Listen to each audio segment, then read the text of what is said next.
Praise the Lord. Praise the Lord. Hallelujah. Hallelujah. Hallelujah. Hallelujah. Praise the Lord. Praise the Lord. જય ઈસુ. જય ઈસુ. પ્રભુનો મહિમા હો. પ્રભુની મહિમા હો. પ્રભુની કૃપા થાઓ. પ્રભુની કૃપા થાઓ. આમેન. Amen.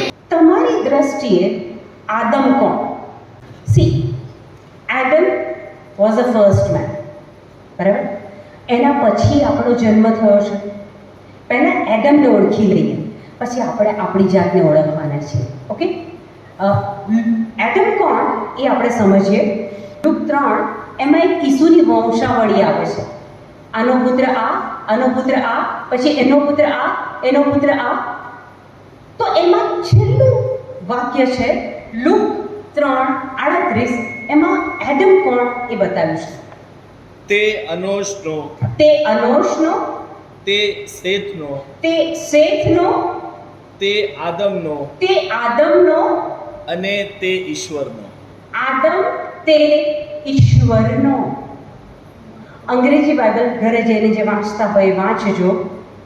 Adam was the son of God. ત્યાં સ્પષ્ટ કહે છે સન ઓફ ગોડ. એટલે આદમની એક આપણા મગજમાં એક છાપ છે. આદમ કોણ હતું? એ ઈશ્વરનો પુત્ર હતો. પણ આદમને આપણે જ્યારે યાદ કરીએ ત્યારે આપણે શું કહીએ છીએ? એણે પાપ કર્યું, એદનના બગીચામાંથી બહાર નીકળી ગયો. પણ બેઝિકલી આદમ તો ઈશ્વરનો પુત્ર હતો. કરેક્ટ? આદમ એ પહેલો માનવી જેને પ્રભુએ, અને જીસસ ઈસુ એ છેલ્લો આદમ. આદમ જેને સૌથી પહેલા પ્રભુ એ પહેલો, અને ઈસુ એ છેલ્લો આદમ. ઈસુના માટે કહેવાય છે આલ્ફા અને ઓમેગા. હવે આદમને પ્રભુએ બધી જ ઓથોરિટી, પાવર, સત્તા આપેલી. જો તમે બાઇબલ વાંચ્યું હોય તો કે છે બધા ઝાડ, પ્રાણીઓ, આ બધાના નામ કોણે આપેલા? આદમે આપેલા. આદમ અને પ્રભુ રોજ વાતચીત કરતા હતા, કારણ કે આદમ તો ઈશ્વરનો પુત્ર. પણ એક એવી ભૂલ થઈ ગઈ આદમનાથી, જે ભૂલના કારણે, જે પાપના કારણે આદમ એ પ્રભુથી છૂટો પડી ગયો. બરાબર? એટલે જ્યાં સુધી એણે પાપ નહોતું કર્યું ત્યાં સુધી એના ડીએનએમાં હુકુમત હતી, ઓથોરિટી હતી, પાવર હતો. જે ક્ષણે પાપ કર્યું કે એ ઓથોરિટી એના ડીએનએમાંથી જતી રહી. આદમ પછી આપણે જન્મ્યા છીએ, અને એ આદમની ભૂલ, એ પાપનું બીજ આજે આપણી અંદર છે. જો તો તમારી જાતને એક્ઝામિન કરજો. અમુક દિવસોમાં તમને સારી બાબતો, સારા કર્મો, આ બધું તમારાથી થાય છે. અમુક દિવસો આવે છે કે ન ઈચ્છીને પણ ઈશ્વરના રાજ્યની વિરુદ્ધની બાબતો થઈ જાય છે, પાપ થઈ જાય છે. નથી ઈચ્છા હોતી પણ થઈ જાય છે. એનું કારણ એ છે કે પેલું આદમનું બીજ આપણી અંદર છે. તમારી ઓળખાણ હું તમને આજે કરાવવાની છું. આજથી તમારું જીવન એક યુ ટર્ન લેશે. કારણ કે તમે કોણ છો ને એ હજી તમને ખબર નથી બાઇબલ અનુસાર. જેની પાસે બાઇબલ હોય, કેટલા જણ બાઇબલ લઈને આવ્યા છે? યુદ્ધના મેદાનમાં તો આવી ગયા, તલવાર તો ઘરે ભૂલી ગયા.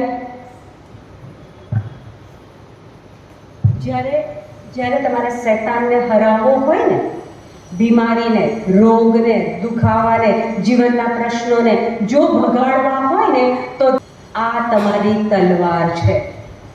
આપણે કશું થાય તો ફાધરને કહે છે પ્રે ફોર મી, પડોશીને, ફ્રેન્ડને કહે છે પ્રે ફોર મી. કોઈને પ્રે કરવાનું કહેવાની જરૂર નથી. પેલા શૈતાનની સામે આમાંથી વચન કાઢીને બોલો ને, પેલો ઢીલો પડી જશે. આને આપણી લાઈફસ્ટાઈલ બનાવી દો. Make it your lifestyle. વચન બોલવાની આદત પાડો. પેલો શૈતાન તમારાથી ગભરાશે. મેં આગળના સેશનમાં કીધું છે કે આ જ્યાં જ્યાં વપરાય છે, બોલાય છે, વંચાય છે, ત્યાં શૈતાનનો પાવર ઢીલો પડી જાય છે. Okay, fine. ઉત્પત્તિ 1:26. તમે કોણ છો? Pay attention. હવે પૂરું ધ્યાન અહીંયા આપજો. તમે કોણ છો અહીંયા તમને બતાવવામાં આવે છે. પછી ઈશ્વરે કહ્યું, આપણે માણસ બનાવીએ, જે આપણી પ્રતિમૂર્તિ રૂપ અને આપણને મળતો આવતો હોય. તમે કોણ છો એની ઓળખાણ હું તમને આપું છું અને આના પછી એક સવાલ પૂછવાની છું. ફરીથી વાંચો. પછી ઈશ્વરે કહ્યું, આપણે માણસ બનાવીએ. વેઇટ. પછી ઈશ્વરે કહ્યું આપણે માણસ બનાવીએ. ઇંગ્લિશમાં કહે છે then God said let us make man. let us બહુવચન બતાવે છે, પ્લુરલ. ચલો આપણે માણસ બનાવીએ. આપણે એટલે બહુવચન, તો ઈશ્વર તો એક જ છે ને. અહીંયા કહે છે ચલો આપણે માનવ બનાવીએ. આપણે કેમ છે? Let us. Why plural? પિતા, પુત્ર અને પવિત્ર આત્મા એ ત્રણે એક વખતે નક્કી કરે છે.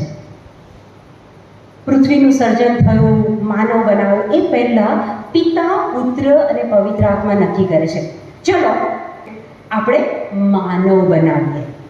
હવે સાંભળજો, તમે કોણ છો? જે આપણી પ્રતિમૂર્તિ રૂપ હોય. પ્રતિમૂર્તિ રૂપ એટલે શું? પ્રતિમૂર્તિ રૂપ, પ્રભુની પ્રતિમૂર્તિ રૂપ એટલે ડિટ્ટો પ્રભુ જેવા. ઓકે, હવે આપણે ચર્ચમાં આટલા બધા બેઠા છીએ. પ્રભુએ આપણને એમની પ્રતિમૂર્તિ રૂપ બનાવ્યા છે. આટલામાંથી કોણ ઈશ્વર જેવું દેખાય છે? મૂર્તિ બહારનો દેખાવ નહીં. બહારનો દેખાવ તો બધા યુનિક છે, બધા અલગ અલગ છે. કોઈ કાળું, ગોરું, ઊંચું, નીચું, બધા અલગ છે. પણ આપણી અંદર જે એક આત્મા મૂક્યો છે, પ્રભુએ સ્પિરિટ મૂક્યો છે, એ ડિટ્ટો પ્રભુ જેવો મૂક્યો છે. ફરીથી વાંચો ને આખું પ્રવેશ. પછી ઈશ્વરે કહ્યું, આપણે માણસ બનાવીએ, જે આપણી પ્રતિમૂર્તિ રૂપ અને આપણને મળતો આવતો હોય. પ્રભુ કેવું વિચારે છે કે આપણે એવું માનવ બનાવીએ કે જે આપણને મળતો આવતો હોય. પછી અને સમુદ્રમાંના માછલા ઉપર. હવે ધ્યાન આપજો. હવે પાછળનું ધ્યાન આપજો. અને સમુદ્રમાંના માછલા ઉપર, અને આકાશમાંના પંખીઓ ઉપર, અને ઢોરો ઉપર, અને બધા જ જંગલી પ્રાણીઓ ઉપર, અને પેટે ચાલનારા બધા પ્રાણીઓ ઉપર તે હુકુમત ચલાવે. હુકુમત ચલાવે.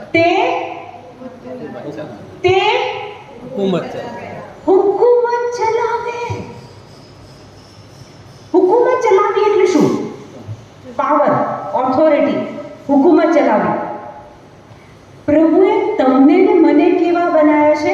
તો કહે છે કે આ પ્રાણી, જંગલી પ્રાણી, વંચર પ્રાણી, બધાની ઉપર પ્રભુએ આપણને હુકુમત આપી છે, ઓથોરિટી આપી છે, સત્તા આપી છે.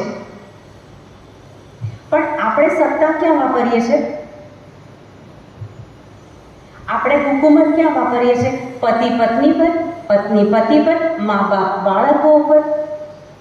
આપણે આપણી સત્તા એકબીજાના ઉપર વાપરીએ છીએ. પ્રભુએ આપણને એકબીજાને પ્રેમ કરવાનું કીધું છે. એકબીજા પર માનવને સત્તા ચલાવવાનું નથી કીધું. આપણને સત્તા આપી છે આ પૃથ્વી ઉપરની દરેક બાબતો ઉપર. તમારા મને કેટલા જણ એવું માને છે કે પૃથ્વી પર પ્રભુનું રાજ છે, એવું કેટલા જણ માને છે? આપણે જનરલી શું કહે છે ખબર છે? આ પ્રભુ કરે તે ખરું. કોઈ માંદું થયું ને, હવે તો પ્રભુ કરે તે ખરું. પૃથ્વી પર કોનું રાજ છે? હું નથી કહેતી, વચન કહે છે. સ્ત્રોત્ર સંહિતા 115 માં 16. સ્વર્ગ ભુવનનુંય સ્વર્ગ ભુવન તો સ્વર્ગ ભુવનનું એ સ્વર્ગ ભુવન, that is heavens, સ્વર્ગ રહ્યું છે કેવળ પ્રભુની કને. રહ્યું છે કેવળ પ્રભુની કને. સ્વર્ગ કોની પાસે છે? કોના કંટ્રોલમાં છે? પ્રભુના કંટ્રોલમાં છે. કિંતુ આ ધરતીને એણે આ ધરતીને, કિંતુ આ ધરતીને તેણે એટલે કે પ્રભુએ સોંપી દીધી છે માનવને. સોંપી દીધી છે માનવને. હું નથી કહેતી, વચનમાં કહે છે કે પૃથ્વી પર શાસન કરવાનો અધિકાર પ્રભુએ માનવને આપ્યો છે. એનો અર્થ એ થયો કે જીવનમાં કશી ગડબડ થાય, ઊંચ નીચ થાય, તો એ કંટ્રોલ પ્રભુએ પૃથ્વી પરની બાબતો માટે મને ને તમને આપ્યો છે. સાચું નથી લાગતું ને? કારણ કે આપણે એવું વિચારવા કેળવાયેલા છીએ કે આ તો બધું પ્રભુ જ કરે છે ને, પ્રભુ જ બધું ચલાવે છે. કરેક્ટ? પણ બીજા ઘણા વચન છે કે જ્યાં હું બતાવી શકું કે પૃથ્વી, યશાયાના પુસ્તકમાં કહે છે કે સ્વર્ગ તેનું સિંહાસન છે, પૃથ્વી તેની પાયાસન છે. પ્રભુનું તો જગ્યા ઉપર છે. પૃથ્વી પર તો મને ને તમને રાજ્ય કરવા માટે મોકલ્યા છે આપણને. ઈસુ એ ઈશ્વરના પુત્ર, બરાબર? એ પૃથ્વી પર આવ્યા અને પાછળના 3 વર્ષ જ્યારે એ પબ્લિક લાઈફ, જાહેર જીવન જીવ્યા, શિષ્યો બનાવ્યા, ચમત્કારો કર્યા, બધી ઈશ્વરના રાજ્યની વાતો કરી, આ એમનું જાહેર જીવન હતું, પબ્લિક લાઈફ હતી. અને ત્યારે ઈસુ એ ઈશ્વરના પુત્ર હતા, પણ સાથે સાથે એ 100% માનવ પણ હતા. 100% માનવ પણ હતા, 100% ઈશ્વરના પુત્ર પણ હતા. હવે એ ઈશ્વરના પુત્ર હતા એટલે દરિયામાં તોફાન આવ્યું, શિષ્યો ગભરાઈ ગયા, ઓશિકું નાખીને ઈસુ સૂઈ ગયેલા તો શિષ્યો જગાડે છે, તોફાન આવ્યું છે, ઉઠો ઉઠો. ઈસુએ શું કર્યું? ઉઠ્યા, ઊભા થયા, પેલા પવનને શું કીધું? ચૂપ, શાંત થઈ જા. પેલો પવન બેસી ગયો, વરસાદ બેસી ગયો. એ આપણને સાબિતી આપે છે ઈશ્વરનો પુત્ર હોય તો પૃથ્વી પર કેવું જીવન જીવે?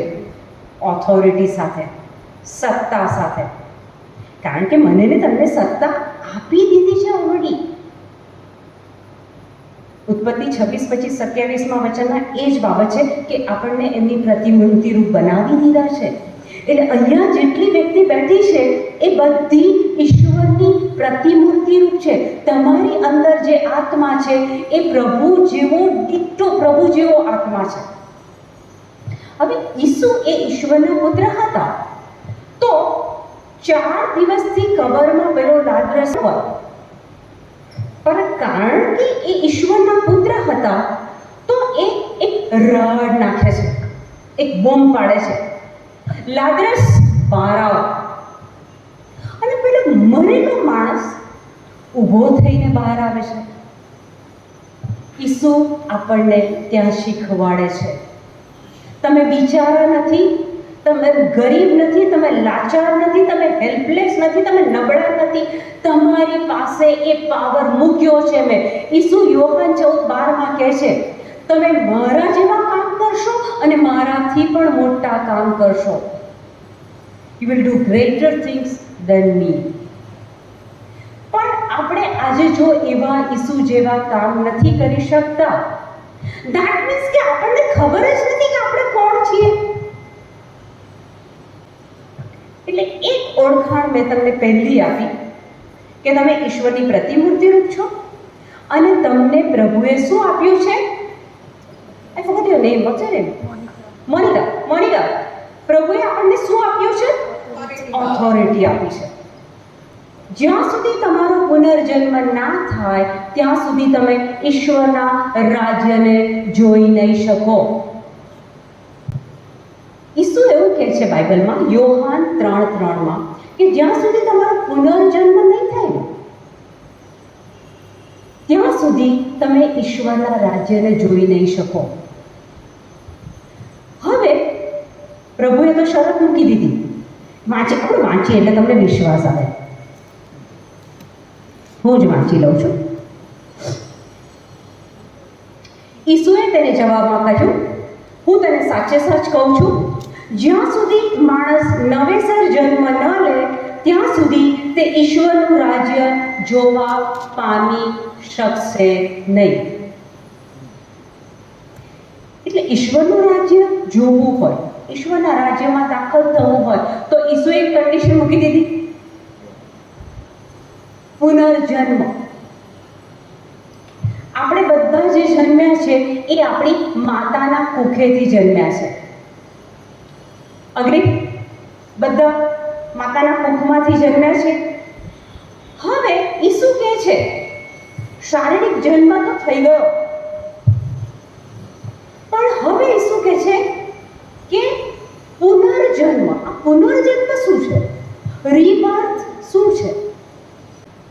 How many of you want to be born again? Raise your hands. કોણ ઈચ્છે છે કે મારો પુનર્જન્મ થાય? કારણ કે એના વગર ઈશ્વરનું રાજ્ય આપણને મળવાનું નથી. તમને ખબર છે હું ઘડી કેમ સવાલ પૂછું છું? તમે અહીંયા આમ કરો છો ને, આમ એટલે આમ ખભાથી ઉપર બી ના જાય, અને તમારામાં કોઈક આમ હાથ ઊંચું કરે છે. તમને ખબર છે પ્રભુ તમારી ઈચ્છાને જોઈ રહ્યા છે અત્યારે. આપણી શ્રદ્ધા કેમ નથી વધતી ખબર છે? બીજા લોકો શું કહેશે? હું આંગળી ઊંચી કરીશ તો બીજા લોકો શું કહેશે? આપણે આની ચિંતામાં પ્રભુને બાજુ પર મૂકી દઈએ છીએ અને લોકોને વધારે માન આપીએ છીએ. તમે જ્યારે આમ ડરતા કરો છો ને ત્યારે શૈતાન બહુ ખુશ થાય છે. શૈતાન નથી ઈચ્છતો કે તમારો ને પ્રભુનો રિશ્તો એક થઈ જાય, તમે સ્વર્ગના રાજ્યને જોઈ શકો. આજે જો ઓથોરિટી લઈ લીધી ને, મારા દાહોદ નિવાસી અલગ જિંદગી જીવશે, અલગ જિંદગી. ખોલો યોહાન 1:12. આપણે શું શોધી રહ્યા છે? ઈશ્વરના પુત્ર. ઈશ્વરના પુત્ર. બીજો શબ્દ હું સતત વાપરી રહી છું, પુનર્જન્મ. આપણો પુનર્જન્મ થયો છે કે નહીં? આપણે ઈશ્વરના બાળક છીએ કે નહીં? બંનેનો જવાબ અહીંયા આપું છું, ધ્યાનથી સાંભળજો. પણ જેમણે તેનો સ્વીકાર કર્યો, જેમણે તેનો સ્વીકાર કર્યો. કોનો? ઈસુ.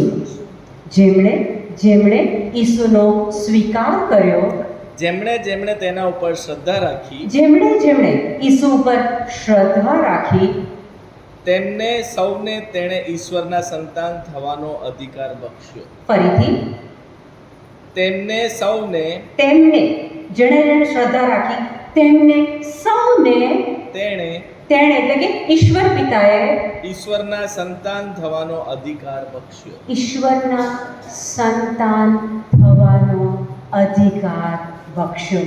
અધિકાર, ઓથોરિટી. જેણે ઈસુને સ્વીકાર કર્યો, ઈસુનો સ્વીકાર કરવો, ઈસુમાં શ્રદ્ધા રાખવી, ઈસુનો સ્વીકાર કરવો, ઈસુમાં શ્રદ્ધા રાખવી. તમે લોકો દર રવિવાર દેવળમાં આવો છો, મને ખબર છે. મારા દાહોદ નિવાસી આર વેરી રિલિજિયસ પીપલ. મારા દાહોદ નિવાસી બહુ ધાર્મિક લોકો છે. જેણે ઈસુને સ્વીકાર્યા અને ઈસુ પર શ્રદ્ધા રાખી, એ બધાને ઈશ્વર પિતાએ એમના પુત્ર થવાનો અધિકાર આપી દીધો. હવે ઈસુને સ્વીકારવા હમણાં હું તમને લોકોને પૂછીશ કે ઈસુ વિશે શું જાણો છો, તો તમે કહેશો કે ઈસુ ઈશ્વરના પુત્ર, બલિદાન આપ્યું, પુનરુત્થાન થયું, આ બધું તમને ઈસુ વિશે ખબર છે ને? દાખલા તરીકે તમારા પેરિસ પ્રિસ્ટ ફાધર રાજેશ, મને એમના વિશે બોલવાનું કહે તો હું કહીશ એ ફાધર છે, દાહોદમાં છે, માસ બહુ સરસ રીતે કરે છે, એમનો સ્વભાવ સારો છે. મેં એમના વિશે 5 વાક્યો બોલીને તમને બતાવ્યા, પણ હું એમને અંગત રીતે હું નથી ઓળખતું. મેં ફોન પર વાત કરી અને હમણાં 2 મિનિટ મળી, એના પરથી હું આટલા વાક્યો ફાધર વિશે બોલી શકું છું. તમે તો જન્મ્યા ત્યારથી ઈસુ વિશે, પુનરુત્થાન વિશે, બલિદાન વિશે સાંભળતા આવ્યા છો, એટલે તમે ઈસુ વિશે બોલી શકો છો. પણ તમે ઈસુને ઓળખો છો? ઓળખવું એટલે શું? ઓળખવું એટલે શું? આજે 40 વર્ષના લગ્ન જીવન પછી હું અહીંયા હોઉં ને પ્રવીણ અમદાવાદમાં હોય અને કોઈ પરિસ્થિતિ ઊભી થાય, હું આંખ મીચીને કહી શકું કે પ્રવીણ અત્યારે આવું બોલશે. કેમ? મેં રાત દિવસ એમની સાથે 40 વર્ષ વિતાયા છે. એમનો સ્વભાવ મને બધું જ રજ ખબર છે કે આવા સમયે એ કેવું રિએક્શન આપે. શું મારે અને ઈસુને આ સંબંધ છે? ઈસુને શું ગમે છે એ આપણને ખબર છે. મને તો મારી વાઈફે કંઈક કીધું, મને તો મારા હસબન્ડે કંઈ કીધું, ગુસ્સો આવી ગયો. ગુસ્સો એ ઈસુનો સ્વભાવ નથી. ઈસુને ગુસ્સો ગમતો નથી. આને કહેવાય ઓળખાણ. એકબીજાને અંગત પર્સનલી ઓળખવું. એટલે વચન કહે છે કે જેણે જેણે ઈસુને સ્વીકાર્યા અને ઈસુમાં શ્રદ્ધા રાખી, એ બધાને ઈશ્વર પિતાએ શું આપી દીધું? પુત્ર પદ થવાનો અધિકાર આપી દીધો. અને જે ઈશ્વરનો પુત્ર હોય, એક ભિખારીનો છોકરો ચાલતો હોય અને એક રાજાનો છોકરો ચાલતો હોય, બંનેની ચાલ, પહેરવેશ, બોલવામાં ડિફરન્સ આવે. જો તમે ઈશ્વરના પુત્ર છો તો તમારા બોલવામાં, તમારા વાણી વર્તનમાં એક ચેન્જ, તમારે કહેવાની જરૂર નહીં પડે કે હું ઈશ્વરની પુત્રી છું કે ઈશ્વરનો પુત્ર છું. તમારા બોલવામાં, તમારા જીવનમાં લોકો જોશે કે અહીંયા તો કંઈ કામકાજ કંઈ અલગ છે. જો આપણે ઈશ્વરના પુત્ર થવું હોય તો આ એક કન્ડિશન છે. ઈસુનો સ્વીકાર કરો અને ઈસુમાં શ્રદ્ધા રાખો. ઈશ્વરનો પુત્ર થવું હોય તો શ્રદ્ધા રાખવાની. તો શ્રદ્ધા કેવી રીતના રાખવાની? દર રવિવારે આપણે દેવળમાં આવીએ છીએ, પછી બીજી બધી પ્રાર્થનાઓ બી આપણે અહીંયા દાહોદમાં બહુ કરીએ છીએ, તો એનાથી ફેથ વધે. અગેન આઈ રિપીટ, દર રવિવારે દેવળમાં આવવાથી આપણી શ્રદ્ધા વધે? Question mark. રોજ પ્રાર્થના કરવાથી આપણી શ્રદ્ધા વધે? Question mark. વધે? તો પછી ટુ બિલીવ એટલે શું? શ્રદ્ધા એટલે શું? બધા માનો છો કે કાગળનો ટુકડો છે? માનો છો? શ્રદ્ધા છે, પૂરેપૂરી શ્રદ્ધા છે કે આ કાગળનો ટુકડો છે? જે આંખોથી જોઈ શકાય એમાં શ્રદ્ધાની જરૂર નથી. 5 ઇન્દ્રિયો, આંખ, કાન, નાક, જીભ, સ્પર્શ, આ ઇન્દ્રિયોથી જે જોઈ શકાય, જે અનુભવી શકાય, એમાં શ્રદ્ધાની ક્યાં જરૂર છે? આંખોથી જોઈ શકાય છે, આ કાગળ છે, યસ, જોઈ શકાય છે, શ્રદ્ધાની જરૂર નથી. પણ હું તમને એમ કહું કે મારી અંદર પવિત્ર આત્મા એક્ટિવલી કામ કરી રહ્યા છે. એટલે ડુ યુ બિલીવ કે મારી અંદર પવિત્ર આત્મા એક્ટિવલી કામ કરી રહ્યા છે? Do you believe? કેવી રીતે? દેખાતું તો છે ને, પવિત્ર આત્મા ક્યાં દેખાય છે? હિબ્રુ 11:1. થોડુંક તમને લઈ જાઉં છું ઊંડાણમાં. કે જેથી તમારી ઓથોરિટી તમે સમજી જાઓ. હવે શ્રદ્ધા એટલે જેની હવે અંગ્રેજી બાઇબલ કહે છે નાવ. નાવ એ કયો કાળ છે? હવે, વર્તમાન કાળ. શ્રદ્ધા કોઈ દિવસ પાસ્ટની વાત નથી. શ્રદ્ધા એટલે પ્રેઝન્ટ ટેન્સની વાત છે.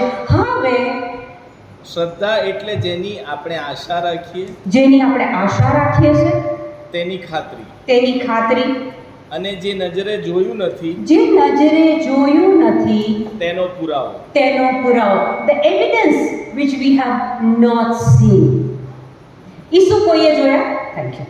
ઈસુ કોઈએ જોયા? પવિત્ર આત્મા કોઈએ જોયા? 1 કોરિન્થ 3:16 કહે છે કે don't you know that you are the temple of the Holi spirit? તમને એટલું ખબર નથી કે તમે પવિત્ર આત્માનું મંદિર છો? તો પવિત્ર આત્મા તમને દેખાતા નથી. પણ કારણ કે બાઇબલમાં લખ્યું છે, કારણ કે વચનમાં લખ્યું છે, ત્યાં આપણે શ્રદ્ધા રાખવાની છે. પવિત્ર આત્મા નથી દેખાતા, ઈસુ નથી દેખાતા, એમનું બલિદાન નથી દેખાતું, એમનું લોહી આપણે આપણી આંખોથી નથી જોઈ શકતા, પણ કારણ કે એ બાઇબલમાં લખ્યું છે. ઈસુની 3 વાર કસોટી થઈ. પેલો શૈતાન કહે છે પથ્થરને રોટલા બનાવી દે. ત્યારે શૈતાનને હરાવવા માટે ઈસુ એક શબ્દ બોલે છે. શાસ્ત્રમાં લખ્યું છે. જોવાતું નથી આપણને, પણ જો બાઇબલમાં લખ્યું છે તો એ નથી જોવાતું એનો પુરાવો. શ્રદ્ધા એટલે શું? એક સ્ટેપ હજી આગળ લઈ જાઉં છું. રોમ 3:27. શ્રદ્ધા એટલે શું? આ બહુ જ હજુ વધારે એક સરસ બાબત બતાવું છું. તો પછી આપણે શેનો ગર્વ કરી શકીએ? સંત પાઉલ કહે છે કે તો પછી આપણે શાનો ગર્વ કરી શકીએ? ગર્વને તો કશું સ્થાન જ નથી. ગર્વ, પ્રાઇડ, અભિમાનને તો કોઈ સ્થાન જ નથી. કયા નિયમને કારણે? કયા નિયમને કારણે? પુણ્ય કર્મો કર્યાના નિયમને કારણે. પુણ્ય કર્મ કર્યાના નિયમને કારણે. પુણ્ય કર્મ, પ્રાર્થના કરવી, ચર્ચમાં જવું, નવેના બોલવી, આ બધું, પછી અમુક ચર્ચની મુલાકાત લેવી, દાન ધર્મ કરવું, પુણ્ય કર્મ. સંત પાઉલ આપણને પૂછે છે, આજે દાહોદવાસી લોકોને પૂછે છે. ફરીથી વાંચો, શું પૂછે છે? તો પછી આપણે શેનો ગર્વ તો આપણે કરી? શાનો ગર્વ કરી શકીએ? ગર્વને તો કશું સ્થાન જ નથી. ગર્વને તો કશું સ્થાન જ નથી. કયા નિયમને કારણે? કયા નિયમને કારણે? પુણ્ય કર્મો કર્યાના નિયમને કારણે પુણ્ય કર્મ કર્યાના નિયમને કારણે? નહીં, ના, નહીં. પણ શ્રદ્ધાને નિયમને કારણે.